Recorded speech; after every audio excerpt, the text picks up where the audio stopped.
Hello and welcome to the Sol y Luna Inspirations. Today we're going to be sharing a video about the Libra full moon coming up on Wednesday, April 5th. And we're coining it the Path of the Wounded Healer.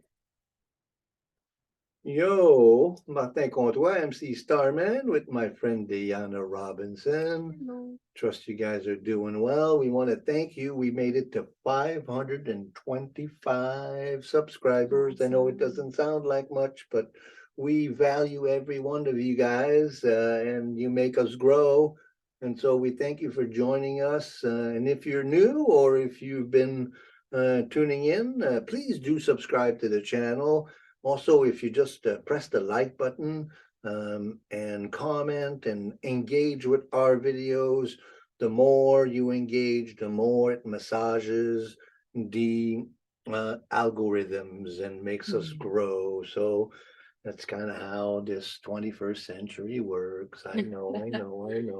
Well, we're dropping into your living room to talk about the Libra full moon, which is the first full moon of spring, and usually the first full moon of spring is Easter. Easter follows the first full moon of spring, and so it's Ostara, the goddess of fertility. You know, the eggs and the rabbits and all of those things, they're symbols of fertility. It is the fertility of spring. Life is springing into vitality, bubbling. So that's exciting. We're all looking forward to spring. We're going to do something new. We're going to pick a tarot card. Ooh, okay. Yeah, we're doing it on screen today. Yes, we're going to do it on screen. You want to introduce your deck here? Or no? That's a Rider-Waite deck. It's kind of the grandfather of all modern decks anyway. I'm not used to a deck this big. We got it big so that it would be a good visual. Okay. Pick a card, any card. This Libra full moon. Oh, whoa. Well, there you go. Look at that. The goddess of justice. Wow. Justice. Huh. Perfect card, huh? Perfect for a Libra full moon. yeah. Synchronicity. We'll cover the card and we'll see how the reading of the chart corresponds with the card. So how you been feeling these times, my dear? I've been good. We're doing a little looking into the future as we look at this. Still in the midst of this Aries new moon as we're looking at what's coming with this Libra full moon. And yeah, I feel definitely spring and a change in the air, and today is the first day of spring, so that's really encouraging. I feel this level of like I made it, like we made it through the winter, which is really lovely and exciting, but also new horizons around the corner. How are you doing? Well, there's a lot going on, huh? You know, we talked about the Mercury, Mars mutual reception. We talked about Saturn and Pisces. Tomorrow, Pluto's coming into Aquarius. It really feels like a lot is shifting, and this full moon falls right on the conjunction of Chiron and Jupiter. And so let's look at the chart and see what that's triggering in all of us. Yeah, there's been a lot of reflecting lately on what changes have been going on this month. It's hard to see, huh? It's hard to see when you're in the middle of it, what's actually going on. You know, usually it takes a little bit of hindsight to see. So the path of the wounded healer. So we see the conjunction of Jupiter and Chiron with the sun in Aries, and it makes a direct opposition to the moon in Libra. And for interestingly enough, the only other connection to this full moon is to Uranus, the great revolutionary. And so we called it the Jupiter Chiron, Sun Jupiter Chiron conjunction in Aries opposed the moon in Libra, the lessons of the wounded healer.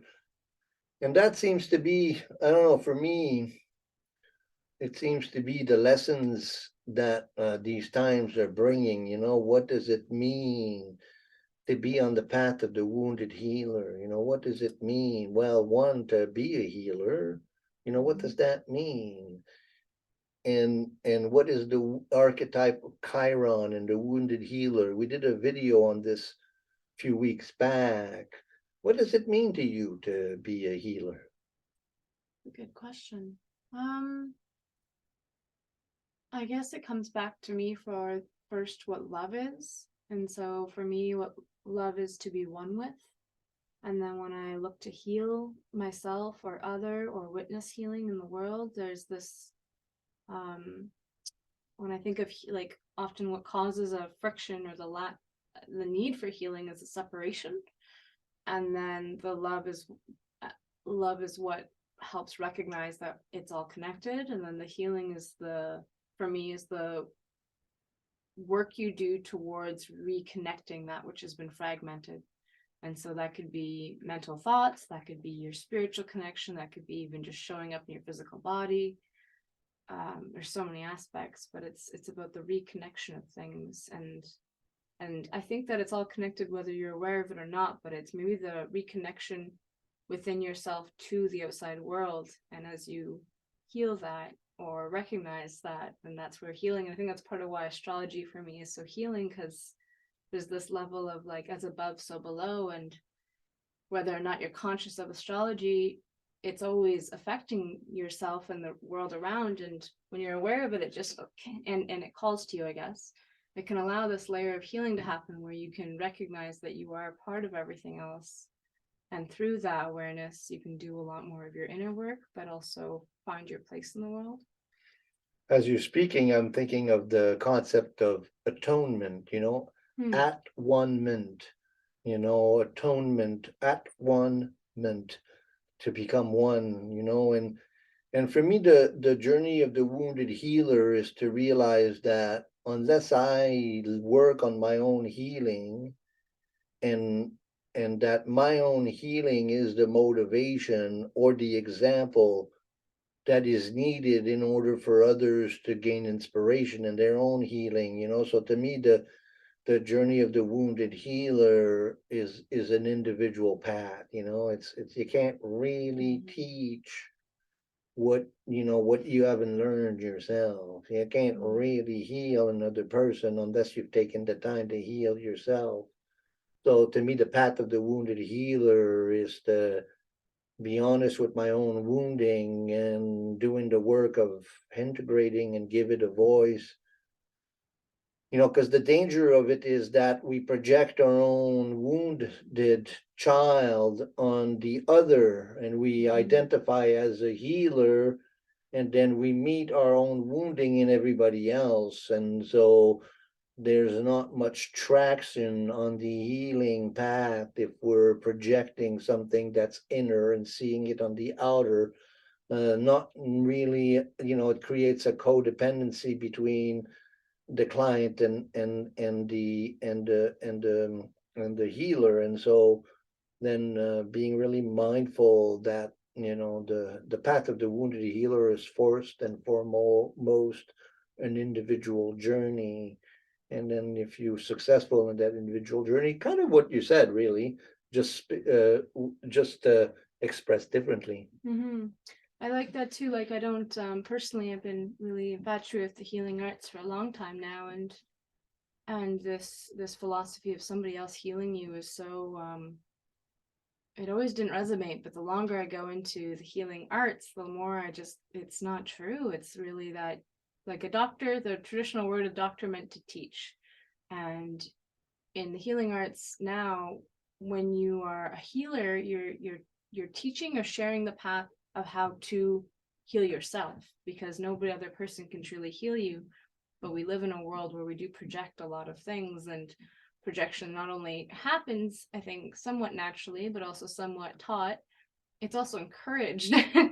And so this is where I think we can either fall off our path, and if that path has been fallen off, then this time I could see maybe being a little bit more challenging as our inner wounds come up more for their atonement. Yeah. So let's flesh this one out here. Let's look at this. Okay, so we got Jupiter, Chiron, and the Sun in Aries, right? Black guy. Whoops. Let's it's sneaking up there. So Jupiter, actually it would be like that, right? Because Chiron is further away from the Sun. So we move Chiron like that, Jupiter over here, and Chiron over here. So now everybody's get seen. So we have that triple conjunction in Aries. So what does that feel like? So we have the teacher and the emancipator, the Jupiterian, and Jupiter in Aries is like, let's go. And then Chiron in Aries, Chiron has been, spends a good 5-6 years in Aries, and so we've been familiar with that. We're at the middle of that journey, and Chiron, the wounded healer in Aries. So then there's really been a premium on being courageous in our path of healing. And then we have Jupiter, the emancipator, and we have the Sun. So lots of attention to this archetypal structure of the wise healing teacher and manifesting our gift, the Sun. And then in opposition to the moon in Libra, what would the moon in Libra say to the Sun and to Jupiter and Chiron? I see how that in Aries can create a lot of, just Jupiter and Aries alone, but Sun too, and then Chiron, there's just a lot. And Libra's about balancing and fairness and reflecting the other side of things. So I think it might be a check-in point. Either if there has been a lot of healing work done, maybe there's a check-in point to lighten up if you can, or with that connection to Uranus, create some new understandings, or a check-in point to say like, hey, what new awareness needs to come in to balance out this big Aries energy. Well, it's like the card Justice, right? The Libra moon, it's an air sign, Libra, and it is also really involved with an equilibrium, right? It compensates Aries. Aries says, go, go, go. Libra says, okay, are you being mindful of everything that you need to respect, And so then Jupiter and the Sun, especially in a conjunction, it would be like blazing a trail, So we want to blaze a trail of healing. And the moon says, well, slow down here. It's going to take time. You're going to be balanced, you can't just be go, go, go all the time. And I think that's the thing, huh? It's the paradox, we want to heal the world. We want to heal ourselves, but we don't take the time to just be mindful that, every great journey is made one step at a time. So then Libra would be very balancing. A moon in Libra would be tempering that. And of course, it forms angle to Uranus over there in Taurus. And also the ruler of the chart is Venus. So anyway, there's a lot there. Let's see what else is on the chart. So we have the Mercury, Mars, Saturn constellation. Look at that one. That's cute. Mercury, Mars, and Saturn forming a blue triangle. Mars in Cancer, the warrior and nurturing lunar Cancer. Mercury in Taurus, slow and deliberate. And Saturn in Pisces, spiritual, mystical discipline. It's all a lot of new, fresh energy too, because we're going to have Mercury just coming into Taurus. Mars will finally be into Cancer after quite a while of being in Gemini for the last 7 months. Right. And then Saturn did just come into Pisces, but it's still the beginning flavor of what that's going to be for the next couple of years here. A lot of new energy when I see that. That's what it feels like to me, is a lot of new energy to get used to. And Mars in Cancer is not like Mars in Gemini, you know, and Mercury in Taurus is not like Mercury in Aries. So things are slowing way down. And that'll be interesting to witness, huh? Yeah, I Seems like what you wrote here, giving voice to creative inspiration.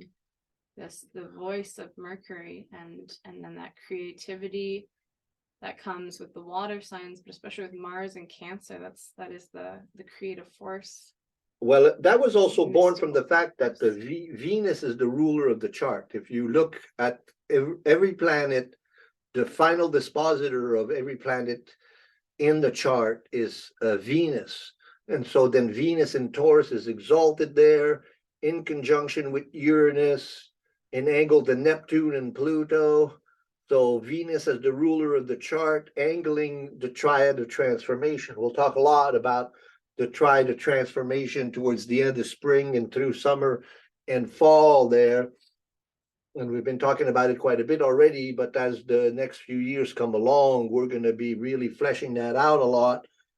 And so then giving a voice, you know, it's like slow down, you know. So the moon in Libra is ruled by Venus in Taurus, you know. Take your time to be in your body.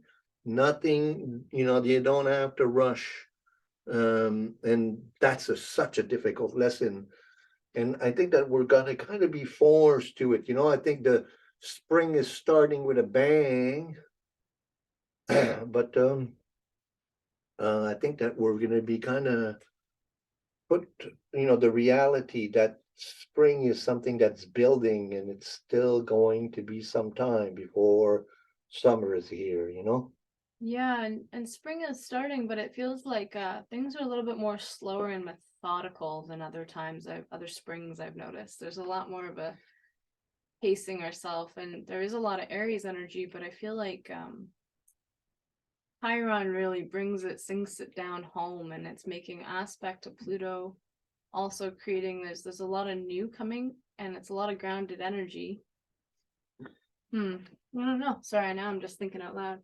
That's good. That's good. That's what we do. We think out loud, and of course, if you have you know, questions about this or some insight about it, you know, please do reach out to us, ask questions. We love questions. So this effect of slowing down and of you know, I was having a conversation with a good friend yesterday about how everybody keeps saying, you know, wow, we need to slow down, you know. And so I think that it's in the stars, you know, and that justice, you know, that we can't be unfair to ourselves and think that we're going to get anything done in our own healing or in the, you know, in the world itself. You know, we can't accomplish anything if we're just expressing the balance of justice. You know, if we ain't being balanced, then how can we really accomplish anything? And I also see like seeing the other side and perspective a lot with Libra helps to open your awareness up. And in my conversations last week, something that's come up a few times is this fact that things are faster. Like this winter's been in a way faster, but also less connected than the last few years, is what I've been hearing from many people, and has been my experience too. And I think that's because we had these, well, conscious or enforced limits and parameters the last few years. And now with that somewhat dissolving, and it's up to the individual, there's like a whole new reality that we're stepping into. And I think it's really good to take time to move forward after coming through this worldwide chaos event of 2020 and beyond to move forward consciously, because we all learned a lot about what worked and what didn't, and how to, I think everybody's how do I say this, awareness of other people really grew. And now how do we live together doing our own healing work while still being aware of everyone we have to share the planet with? Well, that's really beautiful. I think also, this confrontation of Jupiter Chiron, and the responsibility to integrate what that means, I think that can be quite overwhelming, and to face, and that Saturn in Pisces. Yes, it's moving fast, but it's also moving really slow in that, we're not really getting to where we want to be that quickly, but we certainly seem to be exerting a lot of energy to get there. It's like interesting how that is. We're and really, when it comes down to it, we're not really that clear where we're going. No. And if we're not clear where we're going, we're working so hard to get there, maybe it would be smart to find out what it is that we're trying to get to. Yeah. That's and so I think that those kind of realizations are going to be really facing us as we move forward into spring. Then we're going to come into the eclipse season, and that's going to be a very interesting marker as to our progress and what's going on in the collective. So, this is the beginning of spring, and it's the beginning of the astrological year. We kind of got a preview of it, or a completion, getting to completion of 2022. Now we're really into 2023. There's also something to note with the full moon and new moon is the new moon is the beginning of a new lunar cycle. So the moon and the sun meet up. And then when the moon comes all the way and kind of opposes the sun, it gives you a sense of, okay, it came the farthest away from that last meeting of the sun, and it brings to highlight whatever maybe came up at the new moon. So the new moon being the 21st of March, maybe around the full moon, taking time to reflect on what came up then, and maybe what has shifted or what has not, or what did you do for yourself or your own healing journey or your own personal expression that maybe now is you're getting a new insight into it for yourself. That's beautiful. That's beautiful. Let's look at our important dates that are coming up. Yeah. So March is almost over. Lots of shifting has happened, but there's still some more. Well, that's the big shift down to the March 23rd. So we're doing this video on the equinox, and so in 2 days, by the time you see this video, March 23rd will have passed already. Likely. I think we're really all quite interested to know what that Pluto ingress into Aquarius. We did a video on that. It's a really detailed one. And Pluto is going to be in Aquarius for the next 20 years. So we're going to get a lot of insight into what that means. But do check out that video. Then on the 25th, Mars enters into Cancer, finally leaving Gemini. Mars has been in Gemini for the last 7 months, and that's been really high powered. And so going into nurturing Cancer, we might be able to take a break here. At least, the break is becoming more necessary. Then what happens after that? At the end of the month, March 31st, we have Venus conjunct Uranus in Taurus. So a Venus conjunct Uranus, what does that feel like to you? It's in Taurus, so Venus is exalted there. And Uranus doesn't like being there, but it's been there for a while. Very disrupting to the Venusian, or maybe Venus brings about a little bit of easing of the uneasiness. I could see Venus and Uranus, Venus bringing in a lot of ease, but Uranus also charging Venus with new ways of maybe relating to the inner Venus. So new ways of expressing yourself, taking care of yourself, relating to your lover, your family, your friends. Could see a lot of radical change in our relationships potentially. That's beautiful. Also, sudden inspiration towards creativity. Inspiration towards creativity. Uranus, Venus. That's a nice one to keep in track with. And then April 3rd, Mercury comes into Taurus. So then now we have 3 planets into Taurus. So things are shifting. We have Mercury and Venus and Uranus in Taurus. And Taurus, what is Taurus to you? And of course, the sun's going to be entering Taurus really soon. What is Taurus for you? Well, soonish. Taurus is slow plodding, methodical, grounded. It's an earth sign. It's the bull. Very much valuing the 5 senses. So the things that help us experience this world. So touch and smell and the visual things and taste. And so then with Mercury and Venus and Uranus there, this could be and then the sun will enter in around the 20th of April, right after the 2nd Aries new moon. So that should be interesting, and we'll keep an eye on that. What else is going on?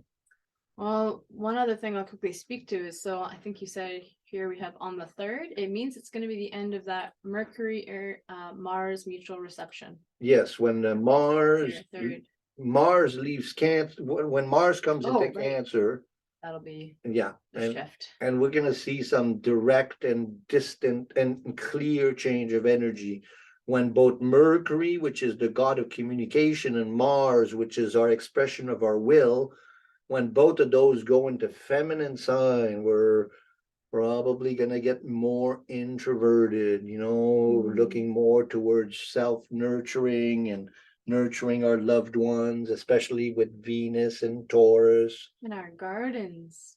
Yay. Taking front center stage with all this Taurus energy and the need to heal ourselves through grounding. Perfect. Right. A couple days later will be April 5th, which is what this video is mainly about, the Libra full moon. So that'll be happening after Mercury moves in, not long after. So Libra, so Sun conjunct Chiron the same day as well. And then on the 11th, Sun conjunct Jupiter, and that's liable to be kind of fireworksy. Jupiter Sun conjunction. So that's kind of what's going on leading to this full moon. Interesting, huh? And then how does the Justice card come into that? It's funny, when you were sharing just like a couple minutes ago, I was seeing how a lot of change is happening, and sometimes the change is what allows you to step back and then analyze what has to be balanced and rebalance. So if we're called to go more internal, it's going to be more energy in Taurus, even though it is a Libra full moon in Aries. Even the Aries sun is going to be so weighed with this Chiron Jupiter. There's going to be a lot of need to space and reflect and maybe go your own path somewhat to be able to witness where in your life you need to balance things out. I think all winter long, having the Mars and Gemini has probably led some of us to at least be a bit spinning in ideas and thoughts and creations, and maybe too many hands in the kitchen of ideas of what we're going to do with either our life or our work or wherever that shows up in your chart. But with all the change happening, sometimes when change happens, then you can see what was out of balance. Our friend Carol, if you follow our channel, you'll know in our comment section that Carol always has some insight to share. And Carol has a beautiful YouTube channel herself called Practical Mystic, and she's probably the most detailed tarot mystic that I know, in that she really breaks down the tarot to a level that I haven't seen in many people. And so check out her channel, but I'm sure she will have something to say about the Justice card. But that's the goddess of justice. And so, the Venus archetype in Libra, in an air sign, it's the beauty of ideas, so Venus in Libra is intellectual concepts of universal beauty, like balance and justice and the beauty of ideas of equality and So then that, Venus, justice.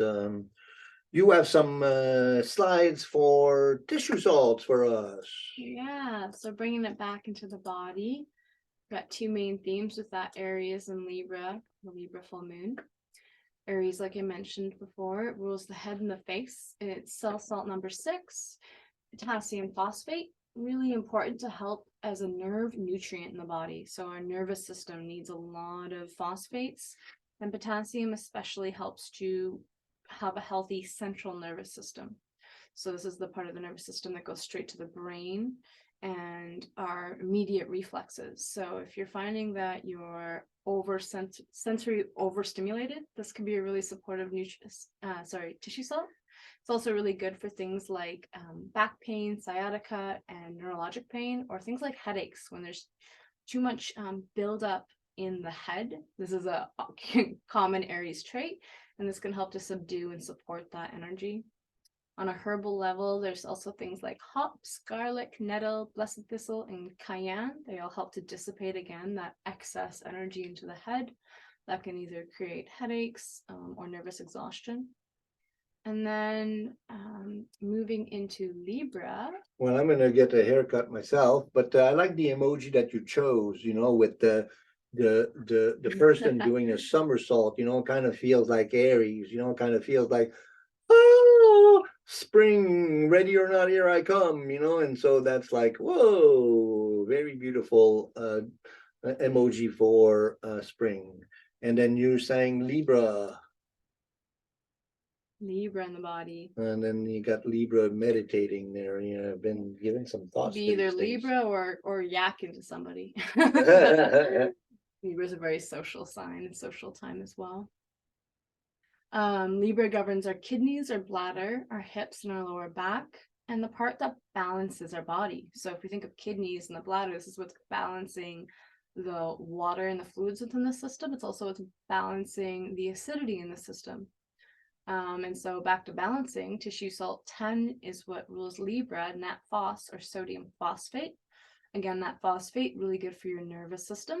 And the sodium is balancing the water, or so in this case, it'd be also acid neutralizer. So balancing the acid.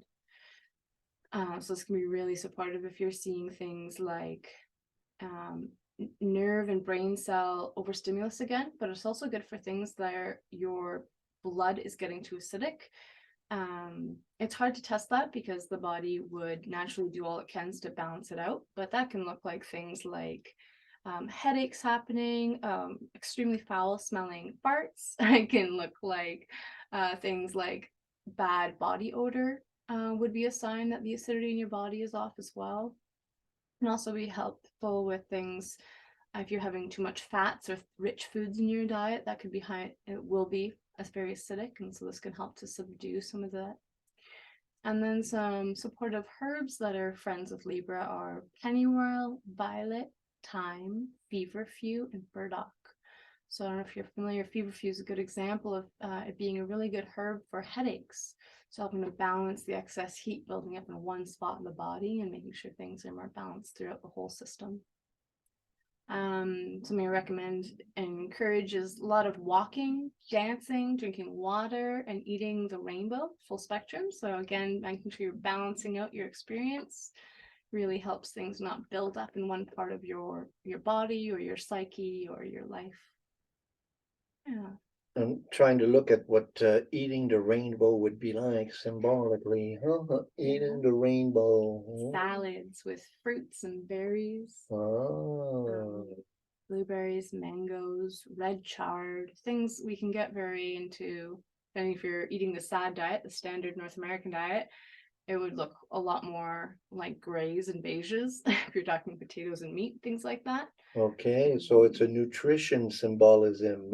Eat the rainbow, make sure there's all the colors. Yeah. Lots of red and purples and yellows and beautiful colors. Well, here we are. That was our video for you guys. So let's maybe summarize everything we've been through. So that Chiron to the moon, and then that slowing down with all the planets moving into Taurus, and then all the big shifts have happened. We got that busy Mars, that busy month of March that we were expecting.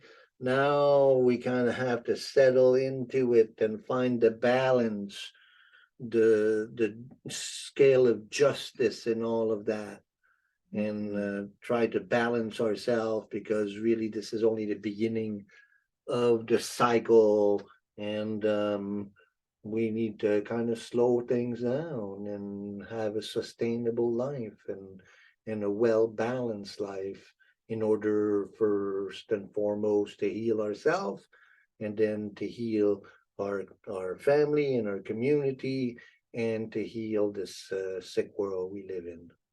What a challenge, huh? I'm kidding. Yeah, I think the Aries new energy and the robust energy is going to be very supportive as we step forward into our new roles this spring, and the new energies that are here to work with. Absolutely. Thanks for joining us. I'm Martin Comtois. I'm Deanna Robinson. You want to show the last slide there? Yeah, you can reach us. Okay, I'm Spirit. I go at spiritofthetimes108@gmail.com, and then daybydayhealing@gmail.com. We do this for every new moon, every full moon. Please do subscribe, and we'll catch you on the rebound. From beautiful Duncan, or over and out. Whoop, whoop, whoop, whoop. Happy spring, everyone. Bye. Bye for now.